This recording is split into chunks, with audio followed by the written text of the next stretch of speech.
चतुर्थ अध्याय। कर्म यज्ञ से नष्ट हो सब कलेश। कर्मों को प्रशस्त करने का रहस्य। भगवान बोले, इस योग को मैंने अमर विवस्वान को कहा। विवस्वान ने मनु और मनु ने इसे इक्ष्वाकु को बताया। ऐसे परंपरा से ही इसे राज ऋषियों ने जाना। अर्जुन, समय बीतने के साथ इस लोक में योग लुप्त हो गया, क्योंकि यह उत्तम रहस्य है और तू मेरा भक्त भी है, सखा भी, इसीलिए वही पुरातन योग आज तुझसे कहता हूँ। अर्जुन बोला, आपका जन्म तो हाल ही में हुआ है और विवस्वान का जन्म बहुत पहले का है। फिर आपने विवस्वान को यह ज्ञान कब दिया? भगवान बोले, अर्जुन, मेरे बहुत से जन्म हो चुके हैं और तेरे भी। मैं सबको जानता हूं पर तू नहीं जानता। अजन्मा और कभी न खत्म होने वाला, सब प्राणियों का ईश्वर होते हुए मैं अपनी प्रकृति को वश में करके अपनी माया से अवतरित होता हूं। अर्जुन, जब जब धर्म घटने लगता है और अधर्म बढ़ने लगता है, तब तब मैं अवतार लेता हूं। साधकों के संताप को हटाने, दुष्करों का नाश करने और धर्म को स्थापित करने के लिए मैं समय समय पर अवतरित होता हूं। अर्जुन, मेरे इस दिव्य जन्म और कर्म को जो तत्व से जान लेता है, वो शरीर छोड़ने के बाद पुनः जन्म न लेकर मुझे प्राप्त होता है। लालसा, डर और गुस्से को पीछे छोड़कर मन को मुझ में रमाकर मेरी शरण में बहुत से लोग ज्ञान रूपी तप से पवित्र होकर मेरे भाव तक आ जाते हैं। जो जिस भाव से मेरी ओर आता है, मैं उसे वैसा ही बना देता हूं। अर्जुन, हर मार्ग से मनुष्य मेरी ओर ही आता है। कर्मों को सिद्ध करने की इच्छा से लोग यहाँ देवताओं के यज्ञ करते हैं, क्योंकि मनुष्य लोक में कर्मों से पैदा होने वाली सिद्धि जल्दी हो जाती है। गुणों के अनुसार कर्मों को बांटकर मैंने 4 वर्णों को रचा है। इनका कर्ता भी तू मुझ व्यय रहित अकर्ता को ही जान। न तो मैं कर्मों में लिप्त हूं, न ही कर्म के फल मुझे छूते हैं। जो मुझे ऐसे जानता है वो कर्म फल से नहीं बनता। मुक्त होने के इच्छुकों ने भी इस प्रकार जानकर पहले से ऐसे ही कर्म किए हैं, इसलिए भी तू वैसे ही कर्म कर जैसे उन्होंने हमेशा से किए हैं।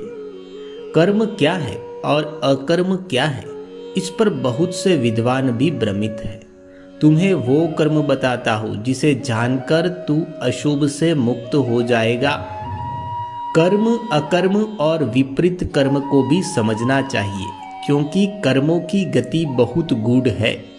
कर्म में अकर्म और अकर्म में कर्म को देखने वाला मनुष्यों में समझदार है। वह इसी समझ से सब कर्मों को करता है। जिसके सभी कर्म कामुकता रहित संकल्प से शुरू होते हैं और ज्ञान की अग्नि से तपाए हुए हैं, बुद्धिमान उसे पंडित कहते हैं। कर्म फल की अपेक्षा छोड़कर बिना उस पर आश्रित हुए संतुष्ट हुआ जो सदा कर्म करने में लगा है, वही कुछ नहीं कर रहा। आशा रहित होकर आपे और चित्त को जीतकर इकट्ठा करने की मानसिकता को छोड़कर जिसने शरीर को लय पूर्वक कर्म करने में लगा रखा है, वो किसी अनिष्ट को प्राप्त नहीं होता।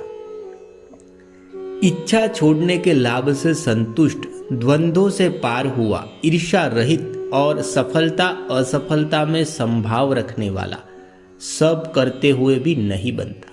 यज्ञ अर्थात नियम पालन से कर्म करना। लोभ से आगे निकलकर मुक्त हुए का चित्त ज्ञान में स्थित रहता है। यज्ञ के लिए आचरण करते हुए उसके सभी कर्म पूरी लय में होते हैं। ब्रह्म को अर्पण, ब्रह्म ही सामग्री, ब्रह्म ही कर्ता, ब्रह्म ही अग्नि और ब्रह्म ही आहुति है।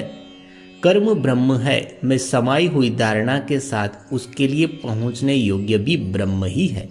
कुछ योगी यज्ञ से देवताओं की उपासना करते हैं और कुछ ब्रह्म अग्नि के यज्ञ यानी कि शरीर में आहुति, भोजन, सांस डालने से ही यज्ञ करते हैं। कुछ लोग सुनने जैसी इंद्रियों से संयम की अग्नि में ही हवन करते हैं। कुछ लोग वाणी जैसे विषयों को इंद्रियों की अग्नि में हवन करते हैं। कुछ लोग सभी इंद्रियों और प्राण कर्मों को अपने पर ध्यान देने से जगने वाले ज्ञान की योग अग्नि में ही हवन करते हैं। कुछ लोग वस्तुओं से यज्ञ, तपस्या से यज्ञ, योग से यज्ञ, स्वयं के अध्ययन से ज्ञान यज्ञ और कुछ एक दृढ़ संकल्पों से जीने का यज्ञ करते हैं। कुछ लोग प्राण सांस लेने को अपान, सांस छोड़ने में, वैसे ही कुछ अपान को प्राण में, कुछ और प्राण अपान की गति का अवरोध करके प्राणायाम रूपी हवन करते हैं। कुछ लोग आहार को नियमित करके प्राणों में प्राणों से हवन करते हैं। ये सभी प्रकार के यज्ञों के जानकार यज्ञों से पापों को नष्ट करते हैं। यज्ञ आचरण से प्राप्त हुए अमृत को अनुभव करने वाला सनातन ब्रह्म को प्राप्त होता है। अर्जुन, यज्ञ न करने वाले का तो यही लोक नहीं, अन्य कैसे हो? इस प्रकार ब्रह्ममुख से बहुत प्रकार के यज्ञों का विस्तार है। उन सबको तू कर्मों से पैदा हुआ जान। इस प्रकार समझने से तेरा भ्रम नष्ट होगा। वस्तुओं के यज्ञ से ज्ञान का यज्ञ श्रेष्ठ। अर्जुन, वस्तुओं के यज्ञ से ज्ञान का यज्ञ श्रेष्ठ है। सब वस्तुओं के कर्म अंत में ज्ञान में समाहित हो जाते हैं। उसे जानने के लिए प्रणाम करके सेवा भाव से तत्वदर्शी को सरलता से प्रश्न करने पर वह तुझे ज्ञान का उपदेश देंगे। अर्जुन, जिसे जानकर फिर से तुझे ऐसा भ्रम नहीं होगा जिससे सब प्राणियों को पूरी तरह अपने में और फिर मुझ में देखेगा। अगर सब पापियों में भी तू सबसे बड़ा पापी है, तब भी ज्ञान की नौका पर सारे पाप समुद्र से तू अच्छे से तर जाएगा। अर्जुन, जैसे प्रज्वलित अग्नि ईंधन को भस्म कर देती है, वैसे ही ज्ञान की अग्नि पाप से जन्मे समस्त कर्म बंधनों को भस्म कर देती है। यहाँ ज्ञान के जैसा पवित्र करने वाला और कुछ भी नहीं है। योग स्थित हुआ समय के साथ इसे अपने आप पा लेता है।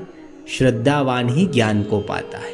साथ में जो तत्पर और अनुशासित इंद्रिय भी है, ज्ञान को पाकर बिना किसी विलंब के परम शांति को पा जाता है।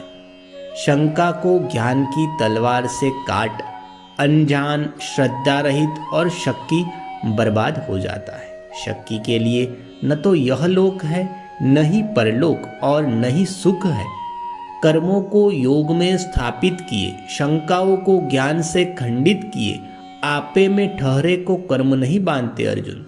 इसीलिए अनजाने में पैदा हुई दिल में बैठी इस शंका को अपने ज्ञान की तलवार से काटकर योग में स्थित हो और उठकर खड़ा हो जा अर्जुन।